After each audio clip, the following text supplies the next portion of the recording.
সংস্কার প্রক্রিয়া টেকসই হওয়ার একটা বড়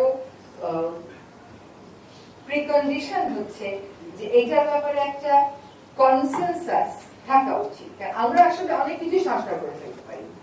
ধরেন আমাদের ছিল 1/11 এর সময় অনেক কিছুই তো সংস্কার হলো, 2 বছর থেকে অনেক কিছুই সংস্কার হলো, কিন্তু টিকলো না তো চর্চায় গিয়ে কোনো কিছু।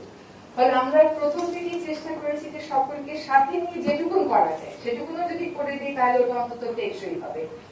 কিন্তু আসলে অনেক কিছুই করার বাকি থেকে গেল। যদি রাজনৈতিক অর্থনীতির কথা বলি, ভূমি ব্যবস্থাপনার কথা বলতে হবে। যদি রাজনৈতিক অর্থনীতির কথা বলি, অবশ্যই জ্বালানি খাতের কথা বলতে হবে। যদি রাজনৈতিক অর্থনীতির কথা বলি, প্রাকৃতিক সম্পদ সেখানে বাদ দেওয়ার কোনো উপায় নাই। কিন্তু সংস্কার করতে গিয়ে আমার আরেকটা কথা মনে হয়েছে যে আমরা প্রায় সকলেই হয়তো ফোকাসটা হারিয়ে ফেলছি। ছোট ছোট বিষয় নিয়ে আমরা এত কথা বলি যে গভীরের যে বিষয়টা, কোর যে জিনিসটাকে আমাদের অ্যাড্রেস করতে হবে, ওইটা নিয়ে আসলে আমরা অ্যাড্রেস করি না। এই দেশের অর্থনৈতিক সংস্কার বা অর্থনৈতিক খাতের সংস্কার, এটা কারো কাছে ওই একটা পরশকাঠি আছে এরকম তো সিস্টেমটা না। প্রতি পদে পদে আপনি যেখানে যাবেন সেখানেই আপনি দেখবেন যে সমস্যাটা অনেক গভীর হয়ে গেছে। এবং এই গভীরে খালি যে সিস্টেমটা গভীর তা না, সিস্টেমটা যারা পরিচালনা করেন আপনি তো কমপ্লিট ওভারহলিং এ যেতে পারছেন না। তো ওই একই মানুষকে নিয়ে, একই মনস্তত্ত্বকে নিয়ে কেবল আইনের ধারা বদলে দিয়ে তো আসলে সংস্কার আনাটা মুশকিল। আর সমাজেও কোন কোন ক্ষেত্রে সংস্কার চাইতে হবে সেটার একটা ক্লিয়ার ধারণা দরকার। আমি একটা ছোট্ট উদাহরণ দিয়ে শেষ করি, এটা ফজল ভাই জানে। আমাদের পানি উন্নয়ন বোর্ড, তার প্রচুর পরিমাণ জায়গা আছে। ফজল ভাইয়ের রেলওয়ে মন্ত্রণালয়ের আছে, আমাদের কিছু কিছু মন্ত্রণালয়ে প্রচুর জায়গা আছে এবং জায়গাগুলো বেদখল হয়ে আছে।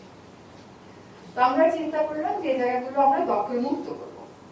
এবং দখল মুক্ত করার যখন প্রক্রিয়াটা করলাম, আমরা বললাম যে আমাদের তো অত সময় নাই, হাই ভ্যালু ল্যান্ড গুলো দখল মুক্ত শুরু করি।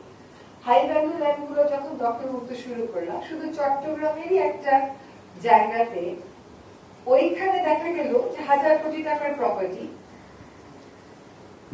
প্রত্যেক ধনবান বেশ কয়েকটা ধনবান শিল্পপতি যাদের আবার রাজনৈতিক পরিচয় আছে, তারা আবেদন করা শুরু করলো। ধরেন আপনি 10 তারিখে উচ্ছেদমুক্ত দখলমুক্ত করলাম, 12 তারিখে চিঠি লেখা শুরু করলো যে এই জায়গার এতটুকু আমাদেরকে দিয়ে দেন, আমরা হাঁস মুরগি চাষ করবো।